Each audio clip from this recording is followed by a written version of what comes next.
Especially our honored guests and our three inductees to the Alumni Hall of Fame. I'm Mike Motley, I'm the principal here at Xavier High School, and we are honored to have you join us today for this special day.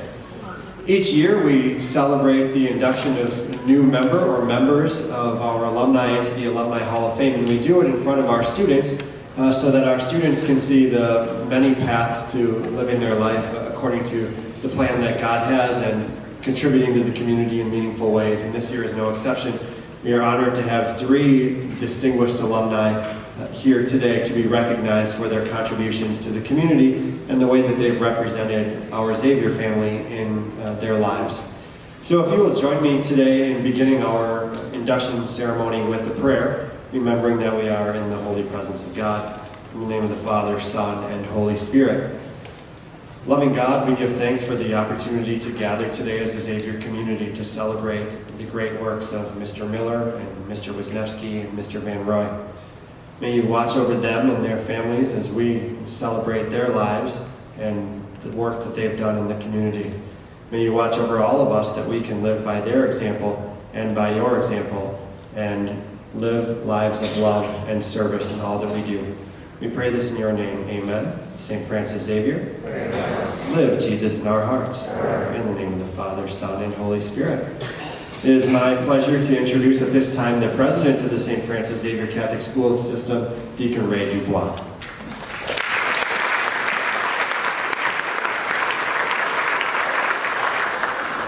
Thank you. I want to echo what Mr. Motley had to say in welcoming on behalf of the staff, administration, and our nearly 1,500 students at 4 campuses. I want to welcome our inductees and our honored guests this morning. You know, it's not uncommon when people ask me how I'm doing, I tell them I'm living the dream, and I believe that.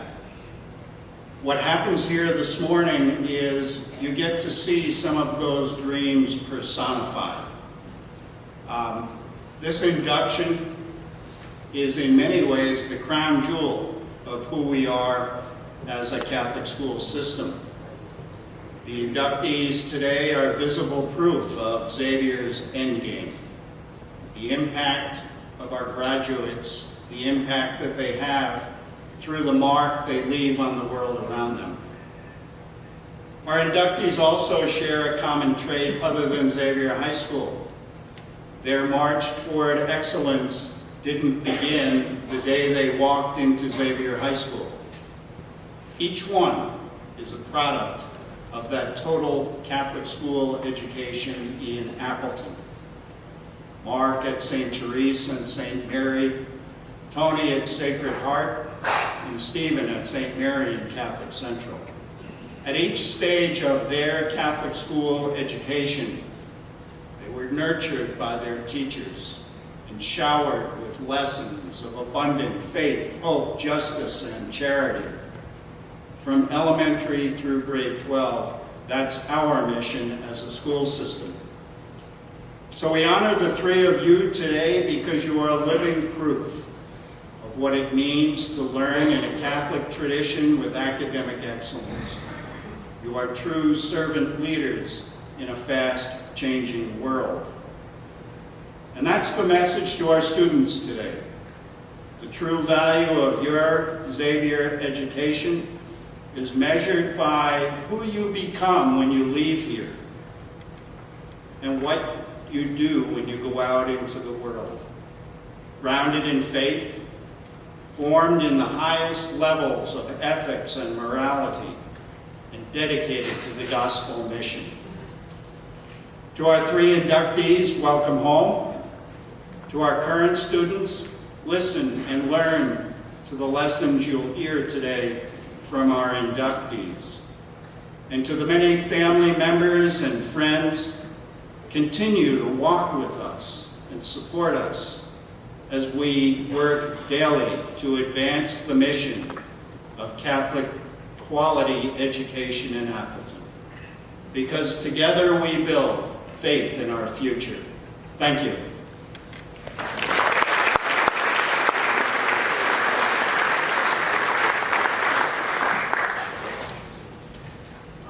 first inductee this morning is Mr. Mark Miller from the class of 1981.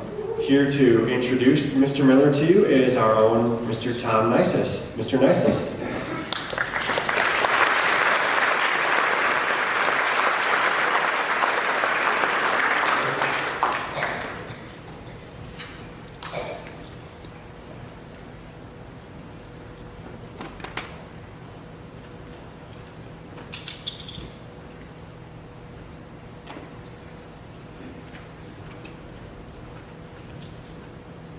Steve and Tony, congratulations as well. It's an honor, an absolute honor for me to introduce Mark Miller for his induction into the Xavier Hall of Fame. It's been a privilege of mine to have known Mark for almost a quarter of a century. He's written letters of recommendation for me. He's written numerous articles about some of the teams that I've coached, and it's finally an opportunity to say something nice about Mark, and it's long overdue. Mark was born on March 12, 1963 to Lynn and Dick Miller, and as Deacon Ray said, Catholic education was very important to the family. St. Therese Grade School, St. Mary's Middle School, and Xavier High School. A graduate in 1981, and Mrs. McKnight, I'm not sure where you're at, I have to say 1981, special year, because it's the first year that the Brewers were in the playoffs. It was the start of something big. 1981 was a good year, wasn't it, Park? But to understand Mark, you got to back up about a decade, because then you start to understand how did he gain his love of basketball. So we go back to the 71-72 season, the season where the Bucks were a powerhouse, believe it or not, in the NBA. Let's hope those days are coming again. But this is when Mark and his entire family started traveling both home and away to watch the great Xavier teams of the legendary Gene Torchy Clark. Generally, that season would end up in Milwaukee at the private school's state tournament, the WISA state tournament, which for people who remember, it was a special time. Now, I think we all know that Xavier's had tremendous success in the WIAA playoffs. But the WISA tournament was really something special and kind of flew under the radar statewide. Great teams, great individual players, great personalities. And Mark was there to soak it all up. And I think it had a profound influence on him. From Xavier, Mark went on to college at UW-Oshkosh. And while at Oshkosh, he took the opportunity, great lesson, to working his way through school to write for the local newspapers in Appleton and Oshkosh, covering the high school sports, gaining experience. In 1985, as Madonna was hitting #1 with Crazy for You, Mark Miller graduated from UW-Oshkosh with a degree in journalism. Michael Jordan, by the way, was winning the Rookie of the Year. It tells us how long ago 1985 was. After graduation, Mark went to Marshfield, where he joined the staff at the Marshfield News-Herald. That was his first newspaper job. But that same year, Mark began the product that he's probably most associated with, and that's the Wisconsin Basketball Yearbook. The yearbook is in its 32nd year of publication. This fall, I believe, is year 32. And in an age where there are so many platforms to get information about high school basketball, Mark's yearbook is thriving. I think it's a testament to the quality of work that Mark does, and it's a testament to the quality of his product, that it continues to thrive in such an era of internet competition. Mark, after Marshfield, had newspaper stops in Oshkosh, Sheboygan, where I had the opportunity to meet him, and also Waukesha. And at all stops, Mark was an unapologetic advocate of high school sports, and he was an unapologetic advocate of Catholic schools. For the last decade, Mark has worked with wisports.net, which has become the source for high school sports in the state of Wisconsin. This involvement has become a year-round venture, just like the sport of basketball itself.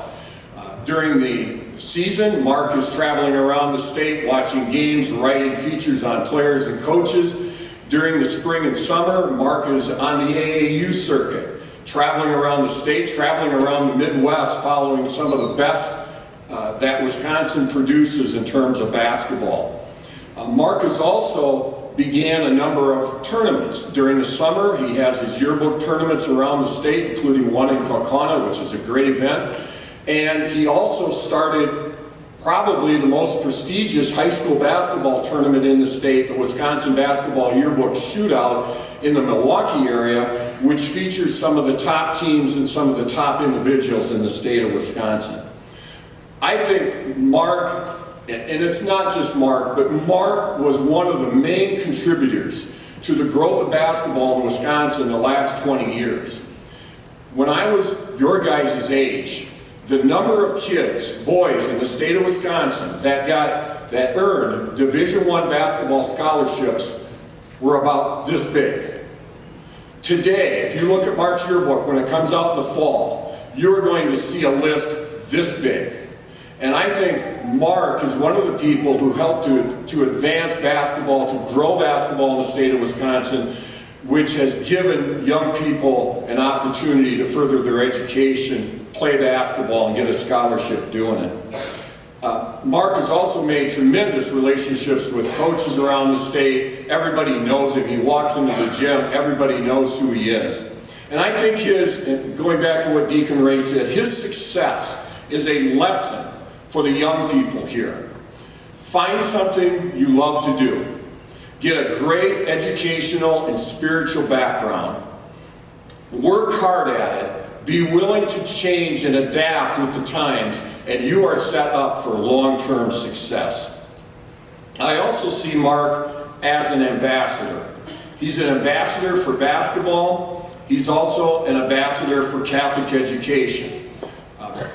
Like his parents, Mark and his wife of 26 years, Pat, believe in Catholic education. Their two daughters, Gwen and Sonia, are graduates or are attending Madison Edgewood High School in Madison. Mark continues to advocate for Catholic schools. I remember him writing me something years ago. He said, no Catholic high school has ever succeeded with a poor athletic program, or at least it's never been helped by having a poor athletic program. Mark has advocated for Catholic athletes throughout the state. He wants to see them do well. But more importantly, he wants Catholic schools to do well. And I know that's how he feels about Xavier High School. We talk about it all the time. So ladies and gentlemen, it is my absolute pleasure to present to you from the Xavier class of 1981, my good friend, Mr. Mark Miller. Mark, welcome to the Xavier Hall.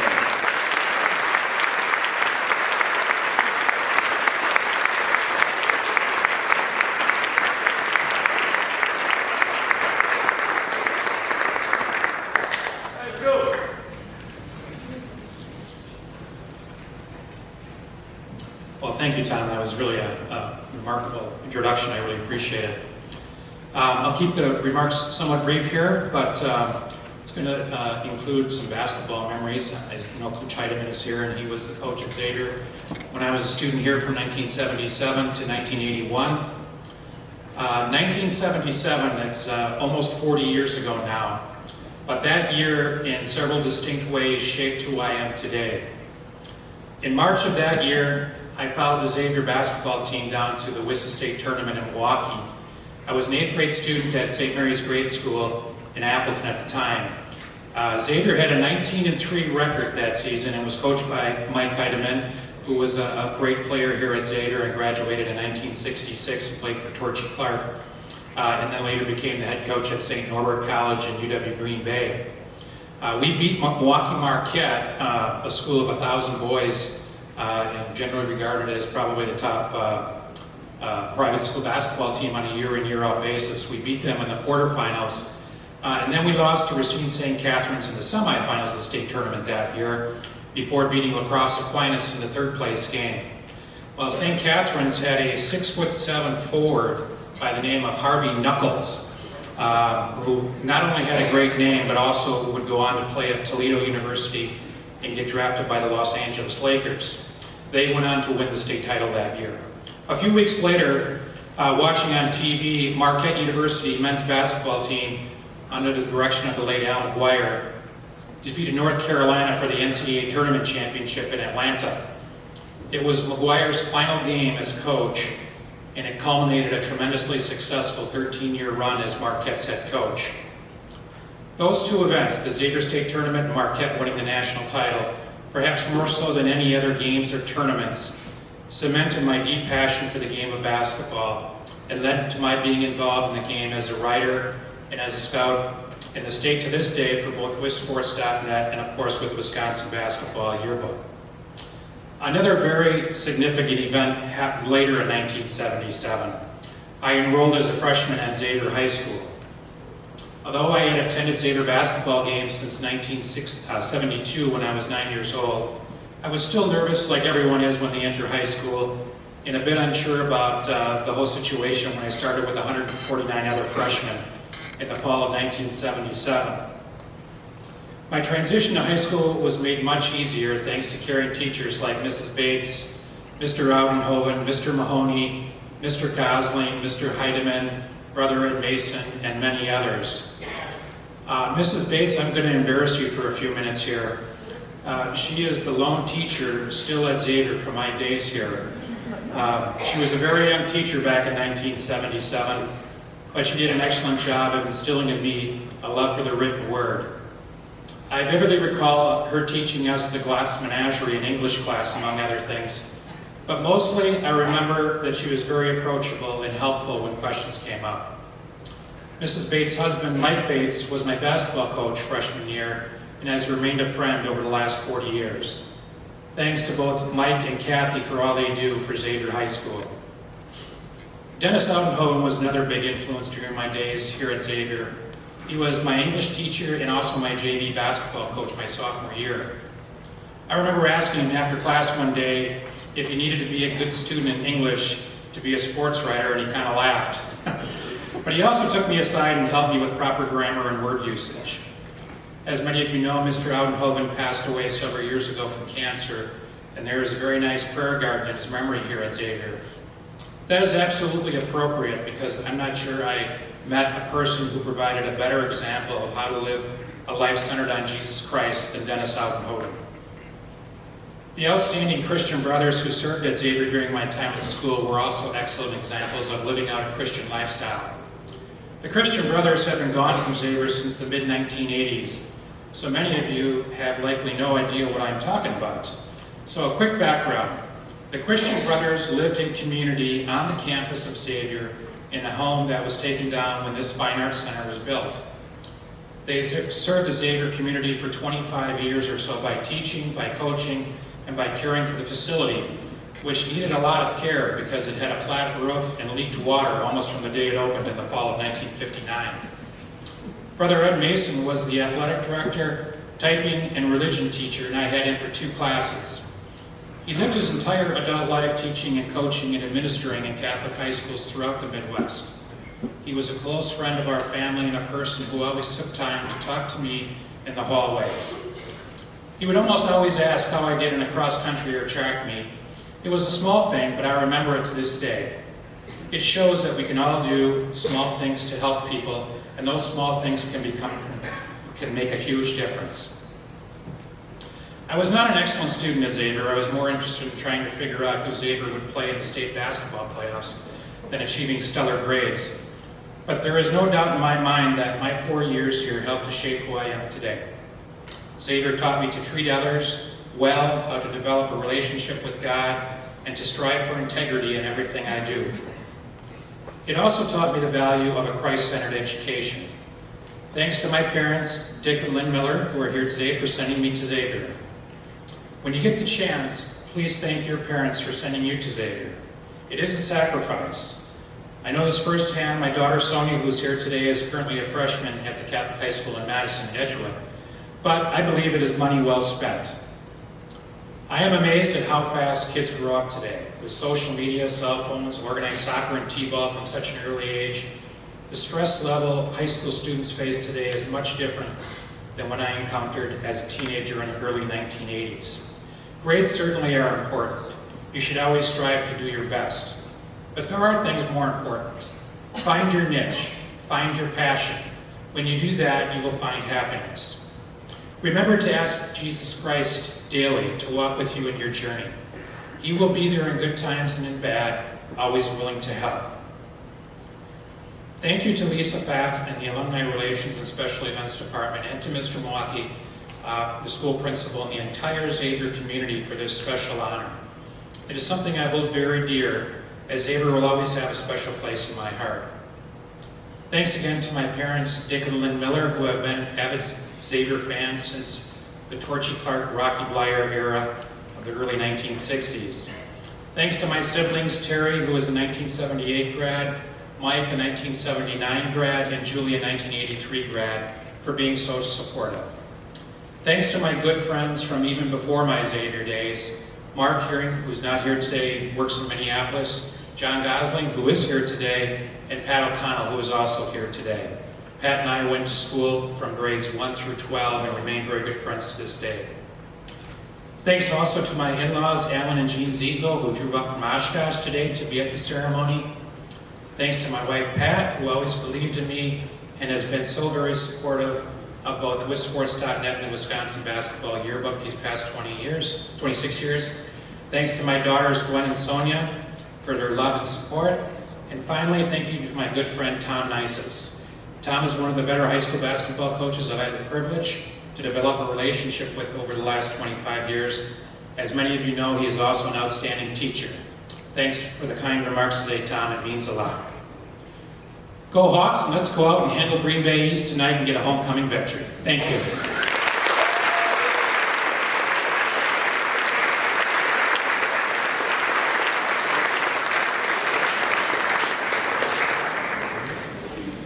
Our second inductee this morning is Mr. Stephen Wisniewski, and here to introduce him are two other former Xavier teachers. This is Laura Biskupik and Stephen's mother, Gladys Wisniewski.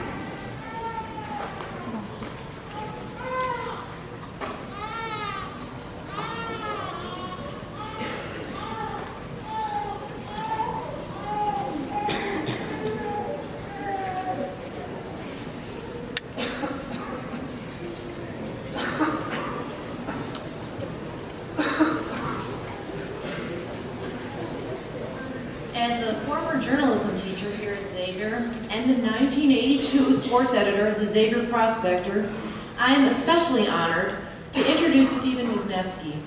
An award-winning reporter, Stephen has become a leading force in the challenging world of modern journalism. Today, as deputy managing editor of the Wall Street Journal, one of the largest and most well-respected newspapers in the world, Stephen has earned the admiration of both readers and peers. Though he manages teams of reporters across digital and print platforms, he still continues to write.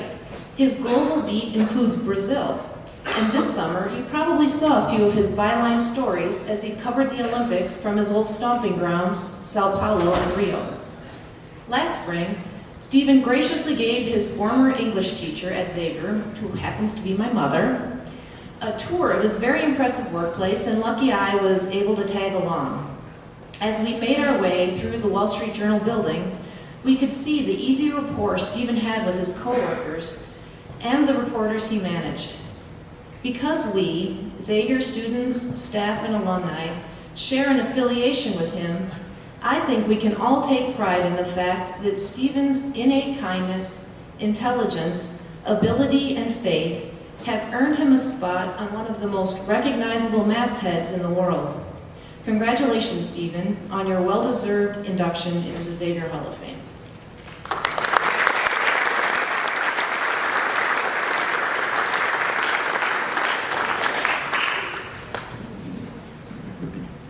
I am the very proud mother of the next inductee, Stephen Wisniewski. When he asked me to do this for him, I was very honored, of course. And I sat down to review our lives and to think, what are the important moments? I came up with 5 eye-opener times in our lives since he was born. for all the mothers in here and the boys in here, when you are a little kid and you are in a public place, boys go to the bathroom with their mother. Okay? So I was used to this. We did everything together. We went and we were at the Milwaukee Zoo one Sunday, and I told him, before we go on that little train ride, I think we should go to the bathroom. And he looked at me and he said, I'm going to the men's. And I said, no, you cannot, because I cannot go in there. He said, I'm going to the men's. He wasn't even in kindergarten yet. And I thought, oh my God. Because at the bottom of my heart, I knew that on that particular day, every kidnapper, every child molester in the United States was inside the Milwaukee Zoo in the bathroom.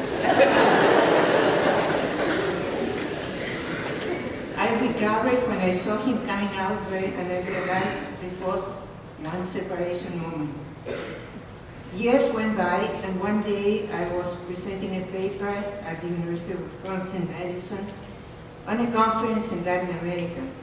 And when the conference ended, two ladies approached me and they said, Mrs. Wisniewski, we enjoyed your presentation. I thanked them.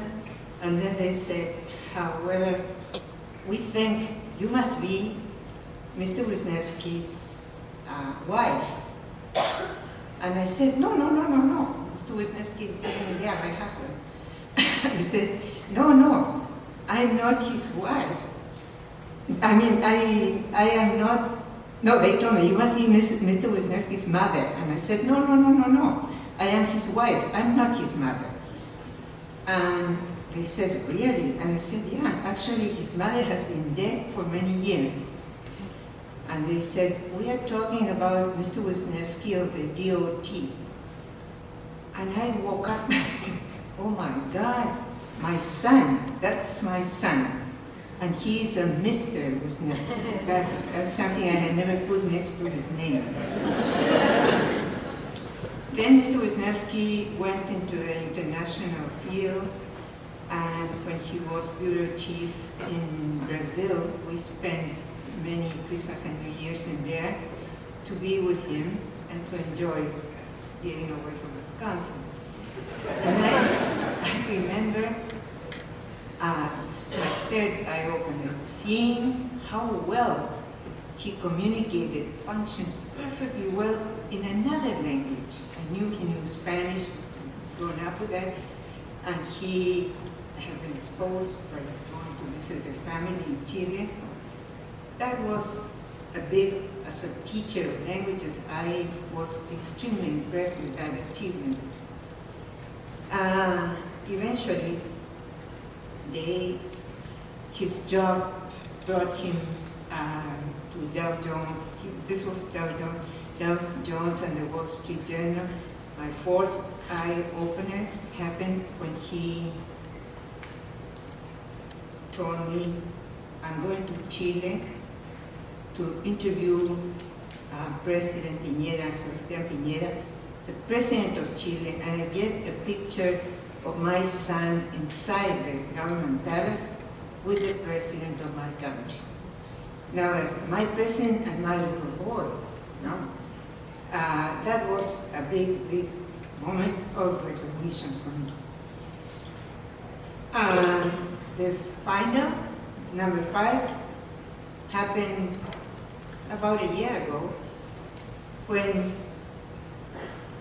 of course, we read and we buy the Wall Street Journal. When seeing in the Wall Street Journal that in the masthead of the paper,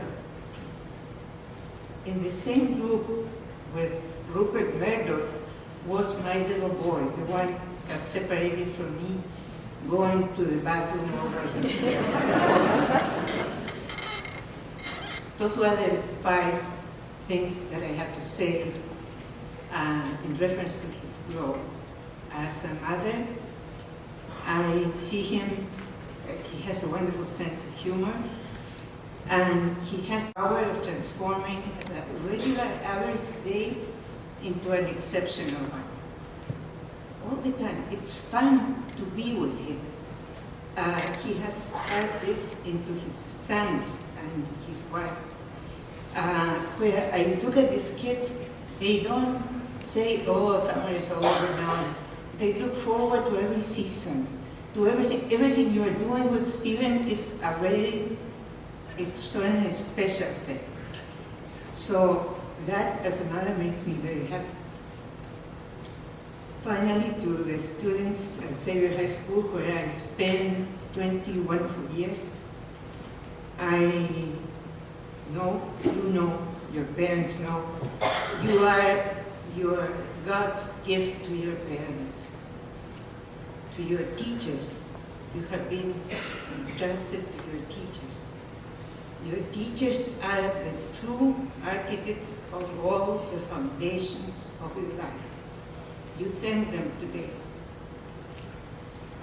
They are, because as we very well know, you cannot build a penthouse without a good basement. Thank you very much.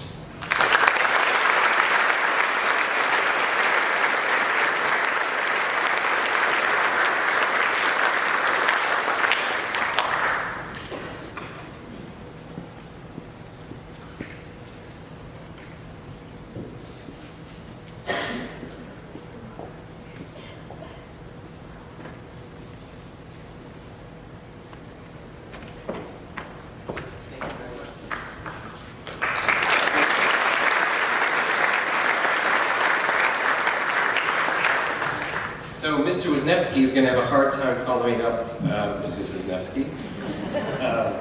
She was amazing, right? I mean, she was a fantastic teacher here for many years. One of the best parts about being here today is that I get to share this day with my parents, who love Xavier's as much as I hope all of you do. They were fantastic teachers, and I learned from them a great deal, just like I learned from all my Xavier teachers. I'm elated to be here today. It's such an honor to be recognized by such a special place, some place that meant so much to me. A place that stands for the highest standards in education and the highest standards in Christian values. I'm also honored to be inducted alongside Mark and Tony. I made an appearance in a Wisconsin high school yearbook once, and I remember the words to this day. It said I displayed a deadly shooting touch from the outside at times. I still remember it to this day. And Tony was my 7th grade basketball coach at Catholic Central. And I'm fairly certain that was the decisive factor. Your masterful job coaching that year was the decisive factor in your selection to the Hall of Fame. It's also a humbling experience. There are countless Xavier alums living exemplary lives around the world, many from my own graduating class of 1986, and they are all very deserving of recognition as well, so I feel very fortunate. Thank you, Mom and Dad, for instilling in me the values that have allowed a day like today to be possible. I'm also fortunate to have my wife and 2 sons here, Patricia, Maximilian, Leo. Thank you so much for your support and for your love and for making me a better person than I could ever be without you. I also want to thank Laura again for the kind gesture of nominating me, and of course to Lisa and everyone who organized this wonderful event. I love Xavier High School, and I've always been exceptionally proud to call myself a graduate. I'm sure all of you feel the same way about Xavier and the community that surrounds it. You're all very privileged to be here. Please do thank your teachers and thank your parents, as Mark said. The years you spent at Xavier give you the tools you need to lead a happy, successful, and virtuous life. What comes next is up to you. So, I thought I'd take the opportunity to pass along a little of what I've learned in the years since I left Xavier. Much of this relates to things I've experienced in a work environment, but there are certainly broader lessons here. I'm going to start with an overarching principle that I base all my decisions about hiring and promoting people on. Be smart and be agreeable. This sounds straightforward, but those words comprise a wide range of attributes. Being smart doesn't just mean that you have a high IQ or that you've gotten the best grades or that you can solve some complicated math problem. It also means that you're inquisitive. It means that you have a hunger for knowledge. It means that you're creative, that you make sensible decisions, and that you're always trying to improve. Being agreeable means, of course, that you're kind, but it means so much more. It means that you're easy to work with, that you're a team player, that you're generous with your time, that you don't gossip, that you smile, and much, much more.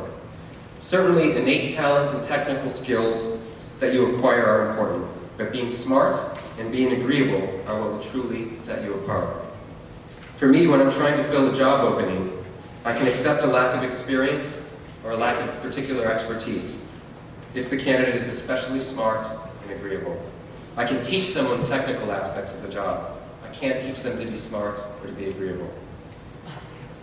Next one, work hard and be reliable. It's important to go above and beyond what's required and to do what you say you will do. Friends and colleagues quickly lose faith in people who are lazy, undependable, or dishonest. In the context of a job, working hard could mean working long hours. Sometimes that's required.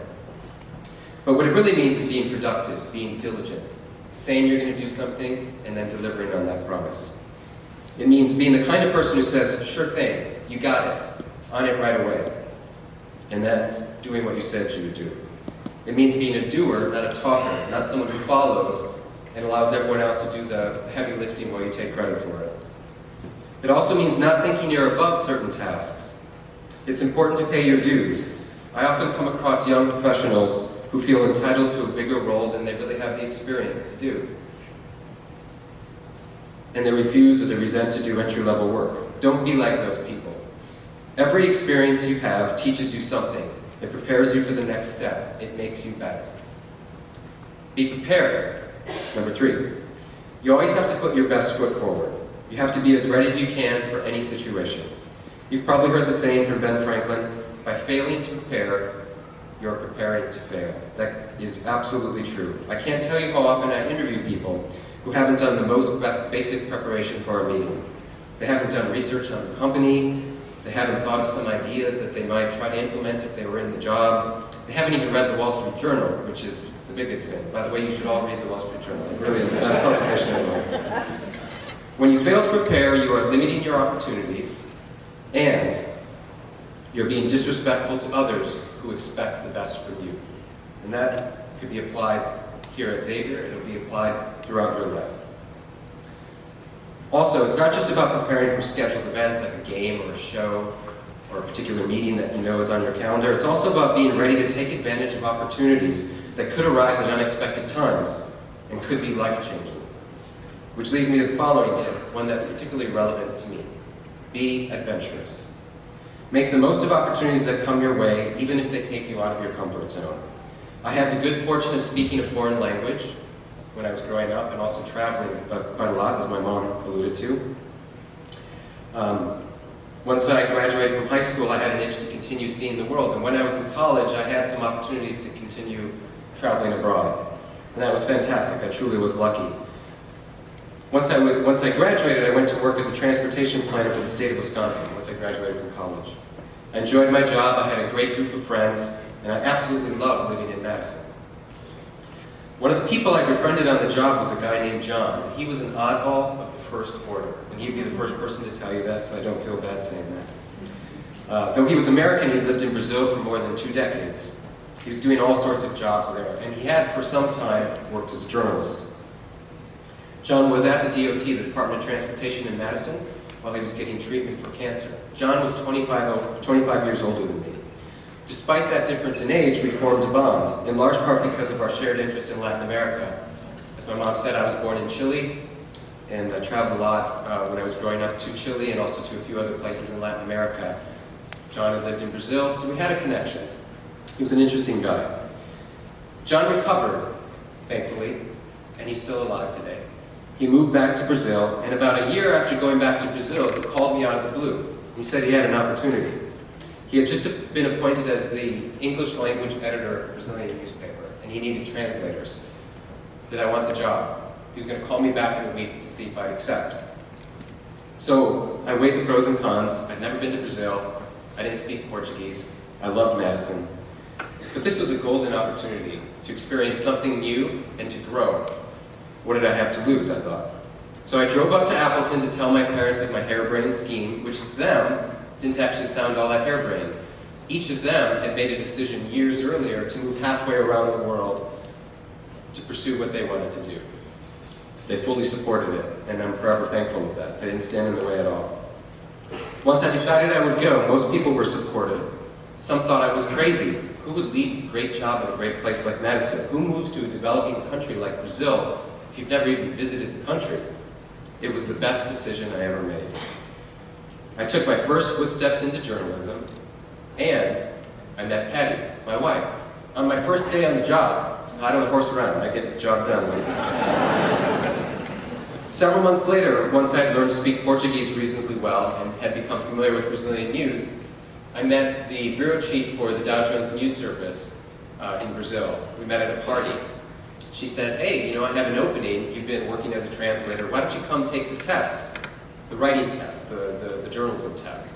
And I honestly thought to be a journalist, you needed to have studied journalism, just like you need to study medicine if you're going to be a doctor, just like you need to study law if you're going to be a lawyer. It turns out you didn't.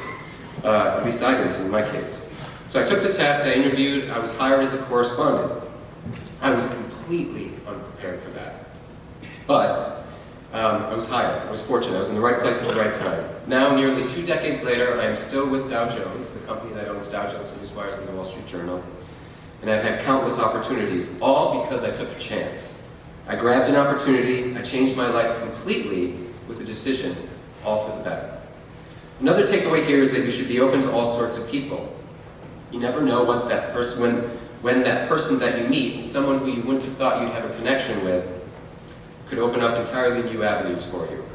And one final point here, I think it's really important that you put yourself in challenging situations. Situations where you don't think that you can handle it, where you're not quite sure that you have what it takes. When you do that, normally you'll rise to the occasion. Next, keep learning. You'll never know everything you need to know. You'll never have all the answers. Do all you can to enrich yourself. Every experience is an opportunity to learn. Read, keep up with the news, travel if you can, study a foreign language, get to know all sorts of people. Also, and this is very important, be receptive to new ideas. Be open to the possibility of having your mind changed. It's very important. Don't assume that you know everything and that someone else who has a different viewpoint doesn't know what they're talking about. Be open to change. And learn from your mistakes. If you're not making mistakes, you're not really trying. And each mistake gives you the opportunity to get better. Number 6, I'm almost done. Don't worry. Communicate and collaborate. Things go haywire when people don't communicate effectively. It sounds simple, but it takes work to communicate well. I always think it's better to over-communicate rather than leave people wondering where things stand. Don't allow issues to remain unresolved. Also, pick up the phone, walk over and talk to people. I know it's very easy to avoid that these days, but it's much easier to communicate when you're actually talking to someone. On a related note, here's some advice I learned early in my career as a manager. Please remember this. You praise in public, you criticize in private. Extremely important. Praise in public, criticize in private. Number 7, be appreciative and stay humble. Don't take anything for granted or assume that you're entitled to it. Remember where you came from, the lessons you learned, and the people who helped you succeed. I make a point of always thanking the people who were most instrumental in my lives whenever anything good happens to me. So the people who gave me that opportunity, the people who challenged me to be better. You should do that too because it makes them feel really good. It's important. Also, you have a responsibility to guide others, to help them succeed. Be a sounding board. Be a trusting advisor. Provide whatever assistance you can. This is my final point. Do what makes you happy. Frankly, life is too short not to. You have to enjoy your work and you have to feel it's valuable, or else you won't be good at the job, and frankly, you'll be miserable. I'd say it's especially important when you're young to do what makes you happy. Of course, I say that within reason. Not everything that makes you happy is good for you. But as I was saying earlier, taking chances is important. If it doesn't work out, you can always shift course. Outside of work, focus on your family, on your friends, on your community. Make sure that those relationships don't suffer as a result of your work or other distractions. They are what matters most. So I'll just finish with the following. Don't put pressure on yourself to map out the perfect life or the perfect career. That's unrealistic and it sets you up for disappointment. It could also keep you from realizing your full potential. You don't have to have all the answers now, or even 10 years from now. 10 years after my high school graduation, that was the year I went to Brazil. I really didn't have any answers. But I was on an adventure, and I was growing. You never know where life will take you, but I promise, you won't go wrong if you remember the lessons your parents taught you, if you remember what you learned during your years at Xavier, if you stay true to the values of your Catholic faith, and if you pursue your passion. Thank you very much for this tremendous honor.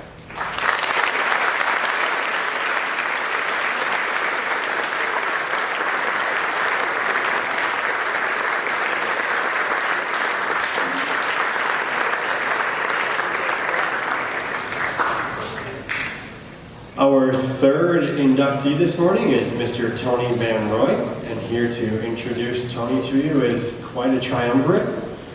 Mr. Mark McGinnis, Mr. Paul Klister, and Tony's son, Kevin Van Roy.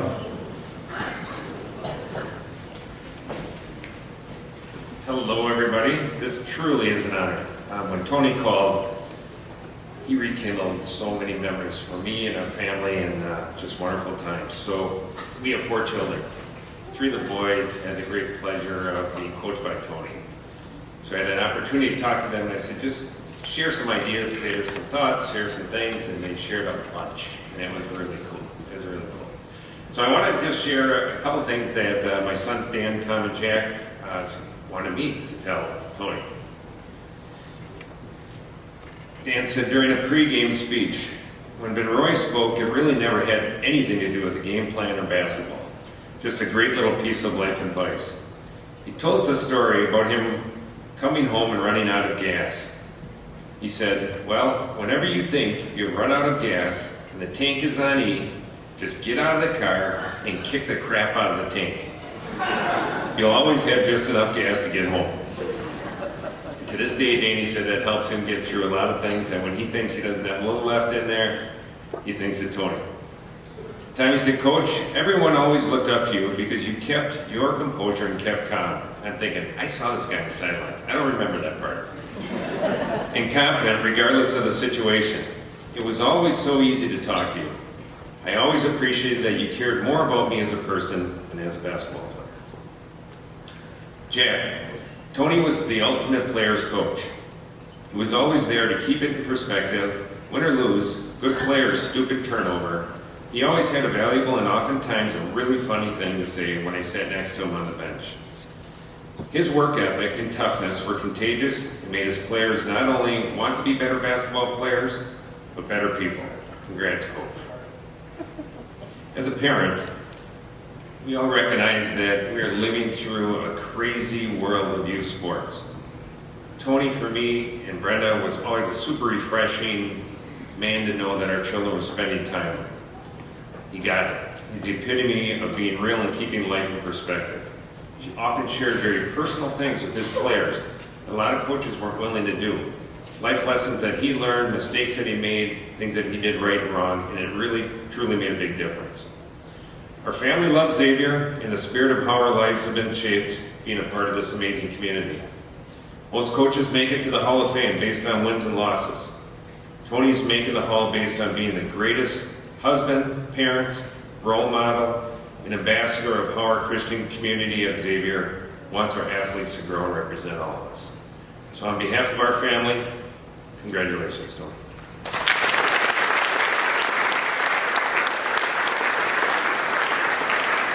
Good morning. My name is Mark McGinnis. I've been a friend of Tony Van Roy's for 25 years. We coached together, we have played racquetball together, and I consider him one of my best friends. It's an honor to be up here today to recognize Tony and Laura and the Van Roy family and to be part of this induction in the Hall of Fame. To the high school students that are sitting there, I just would ask, what do you want to be in 5 years, 10 years, 20 years? And I'm sure, and I think, is it Luke Bailey is somewhere in here? I read about you in the paper the other day that you want to be an astronaut. And I'm sure all of you are coming up with different things that you're thinking you want to be. And what I'd encourage you to do is thinking of being someone like Tony Van Roy, no matter what title you put on it. And what I mean by that is be somebody who is selfless, who's caring, who's kind, who's humble, who volunteers hundreds of hours without recognition or pay, who goes above and beyond being what a person should be, who hires individuals that have disabilities and disadvantages, that treats people of different races the same. An individual who is not assuming, he's proud but not boastful. He's been a great husband for 41 years. He's been a father, a great father, somebody that I look at and I try to copy the way that he's been a father with my children, who's a grandfather to 9 grandchildren, an employer, and all those other titles, but just is just a unique and great human being. And as you go through Xavier High School and you go through life, I'd encourage you to think back to today with all 3 inductees and just think about what they've said and what they represent. And each of them is happily married. They're sitting here with their spouses and in-laws and parents and children and grandchildren. They're supported by loved ones, and they're just good people. So congratulations, Tony, and really Laura too. I'm proud to be part of this, and I'm really happy that Xavier is leading in the Hall of Fame.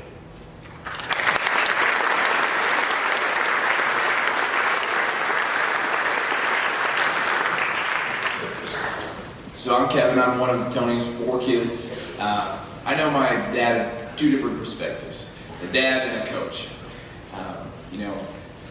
It's kind of funny, he's been doing both almost the same amount of time. This will be his 40th straight year of coaching 8th grade basketball, his 41st as a parent. And whenever he talked to his kids, he did teach life lessons, and I just wanted to share 3 that I've kind of taken with me.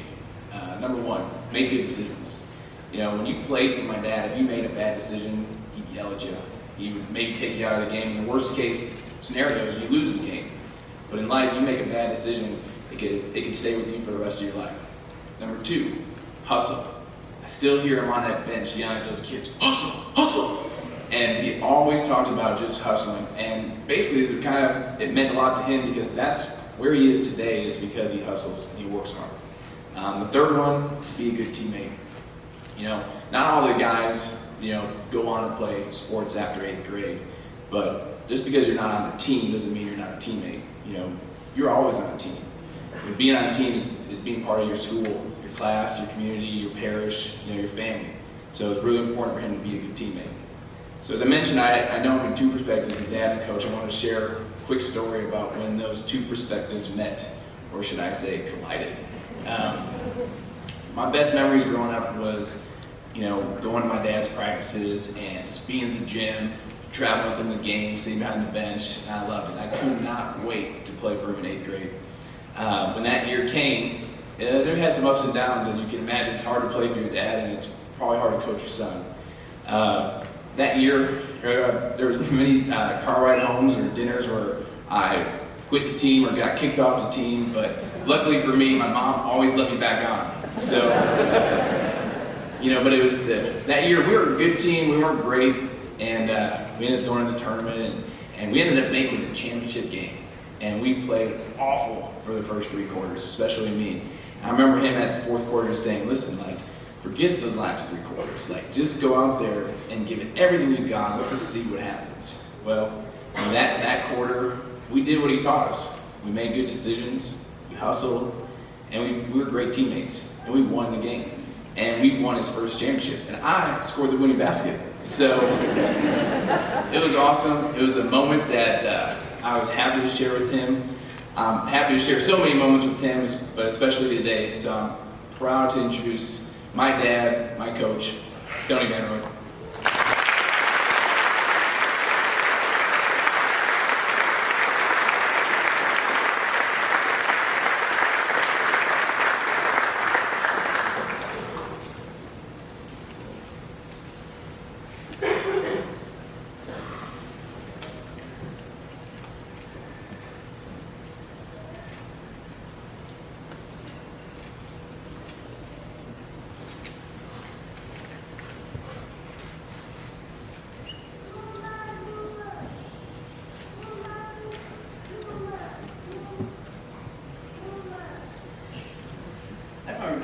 Are you sure you want me in this Hall of Fame? I mean, I'm thinking about this because I'll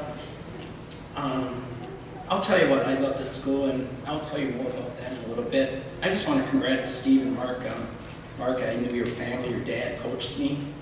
I coached your sister back then, a long time ago. Steve, I had you in at Catholic Central, so thank you for, I mean, you guys deserve it, really do. I want to thank Lisa for putting this all together. Mr. Mothy, I was having a beer with Tom Nices and Coach Bebo. They were pulling because they wanted you to stay in Oshkosh, and Tom wanted you to come to Xavier, and I tell you what, you made the right choice. And honestly, I don't know you that well, my kids do, but all I hear is great things about you. So, well deserved. And Paul and Mark, thank you. I mean, Paul Klister and his family. I mean, you're talking about a great family, the Klister's family. Mark McGinnis, the same thing. I mean, you guys are class people, really is. I mean, I couldn't be happier to have you guys introduce me. I want to thank a lot of people. I mean, if I wouldn't be here because I have so many people to thank. I look out in the crowd, I think of, Brad Swinski and Tom Nices, who I got to coach with Sam Posiak. And Mike Heideman's here, and I coach with him, and he was a teacher when I was here. I have all the respect for him. High school friends, Mike Klinger, has been coaching with me he coached with me my first eight years. And then Jim Rasak is here. I just think of guys, Dave Schmidt flew in from Arizona to be here. I think of people like that. I mean, how cool is that you have friends and people like that believe in you. I am very fortunate to have, I think of my family. I came from a family of 10, and everyone is here almost, and that's pretty cool. And then even my wife's family is here. I think of that. Rick Romanesco and Frankie are here, and he won it last year.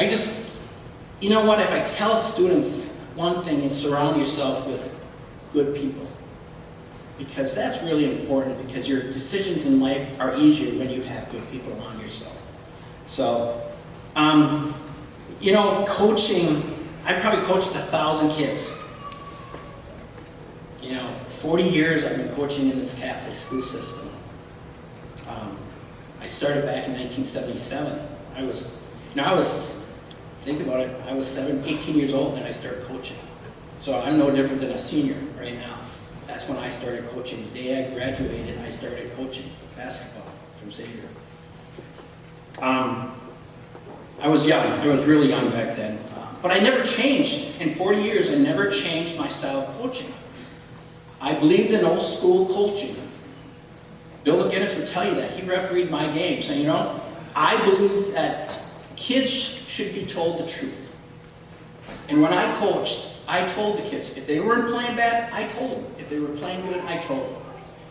And honestly, and I can say this honestly, I never coached a bad kid in my life.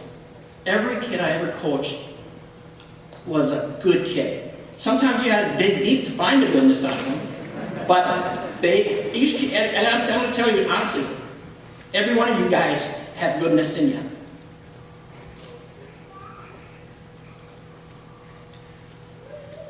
Getting to know my players, I thought was really important too. Getting to know, how can you coach a team? You should coach an individual. I have kids, one year I had 14 kids on the team and 11 kids came from broken homes.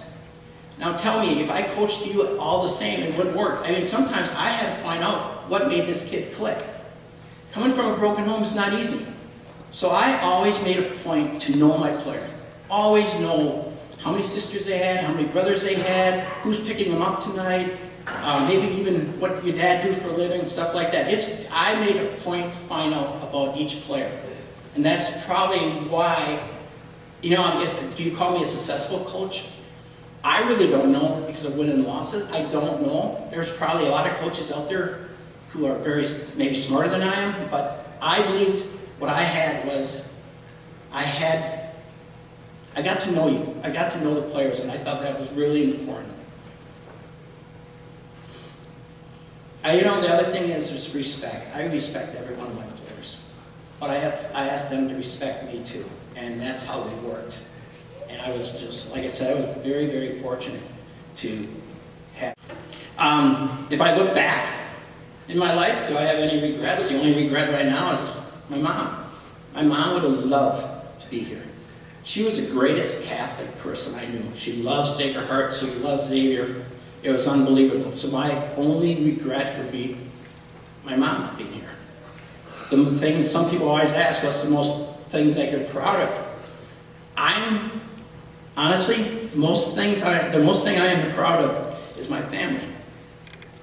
I got 2 daughters and 2 boys, and me and my wife we were young. We were so young back then. We did the best we could, and I can't be happier. They made great choices in life. Their spouses. I mean, my daughter-in-laws and my son-in-laws are phenomenal. And people who know me, I'm not just out here talking, and I'm not going to lie to you. Everything I'm telling you is a fact. A fact. I don't believe in just making people happy. I'll tell you what I think. And I am, you know what? I got 9 grandkids, and I have another one on the way. That's, to me, right there tells you they love family. And they're all graduated from, St. Joe's Middle School. They all graduated from Xavier. They all went on to college, and they did something. I never had a chance to go to college back then. So, and, honestly, if you were going to give someone a Hall of Fame award, it should be my wife. And, I mean, really, if you think about it,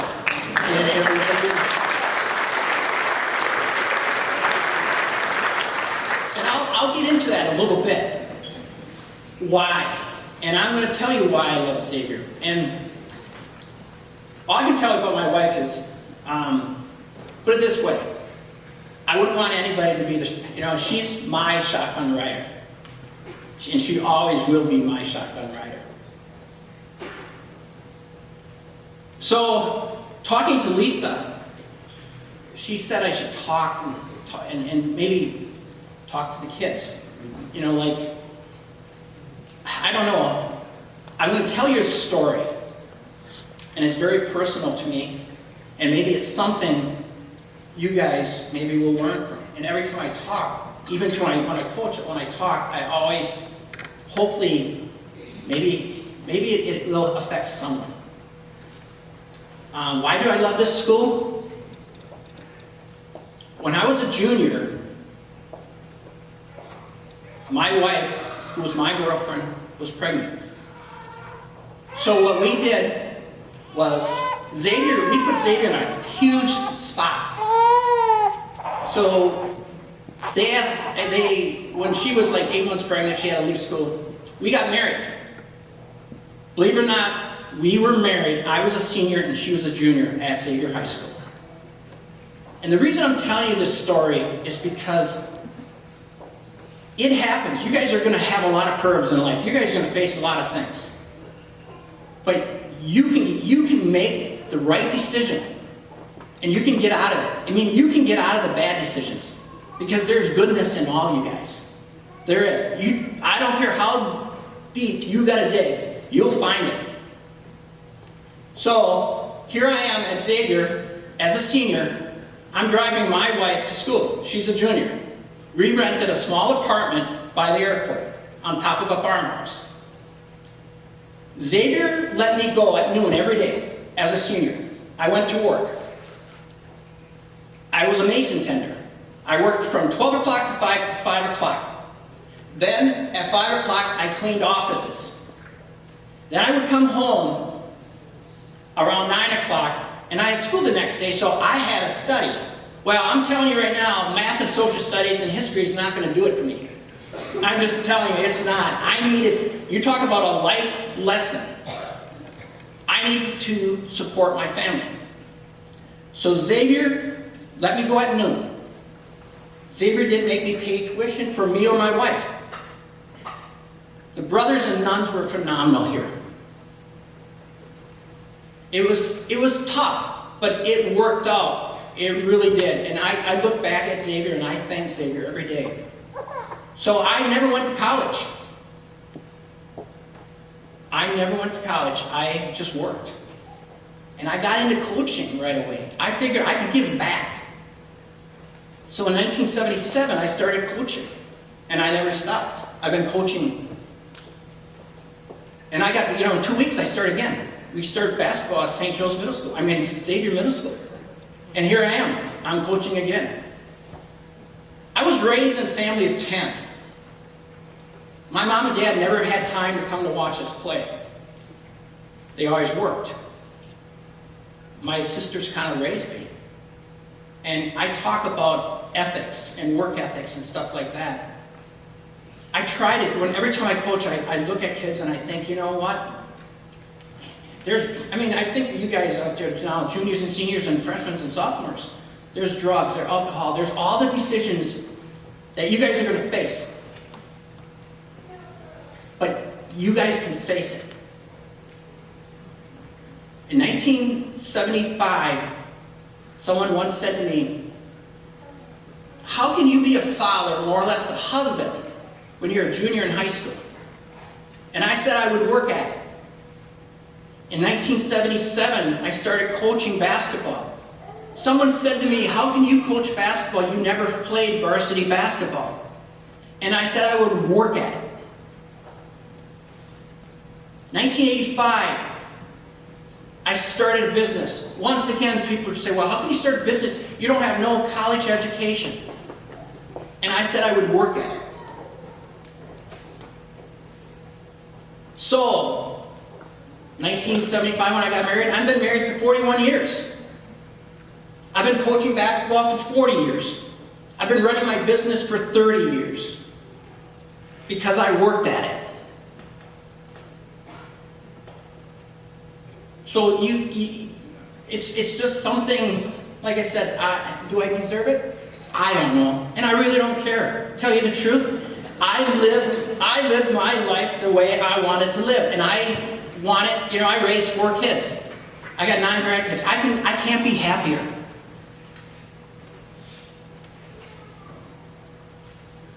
It's funny back then, people said, why don't you get an abortion? Why don't you run away? We never thought that. Me and my wife we never thought it. We were 17, and we never did. The Catholic Church wouldn't let us get married.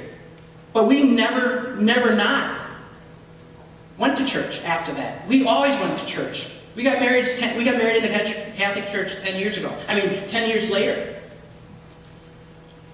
I love this school. And this school did so much for me. And I'm not just talking about history and all the other things. I'm talking about the people that run the school. It's the people like Brother Henry back then. It's the people like Mr. Mothy. It's Coach Nices. People like that. That's what Xavier's all about. It's all about the people. And you guys are very fortunate to have great teachers and great people like that.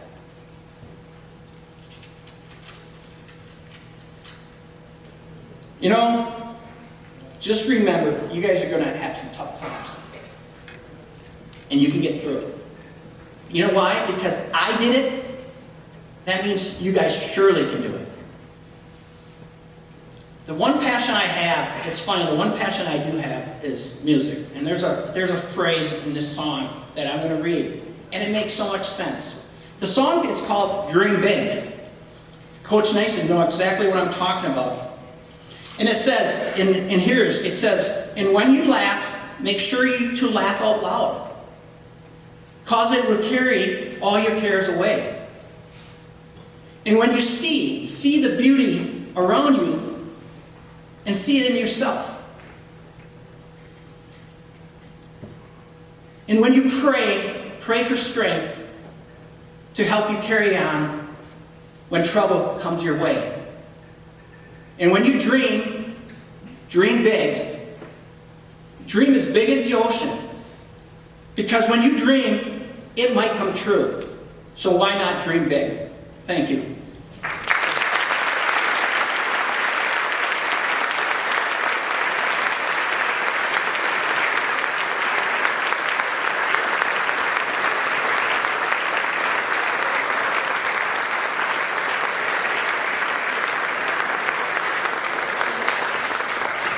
Thank you so much to all of our newest members of the Alumni Hall of Fame. For you and for your distinguished guests, we'll have a short reception in the lobby and tours of the school, which looks a little bit different than it did in 76, 81, and 86, will be available. For the rest of us, it is time to head to lunch or third block, so thank you again for coming.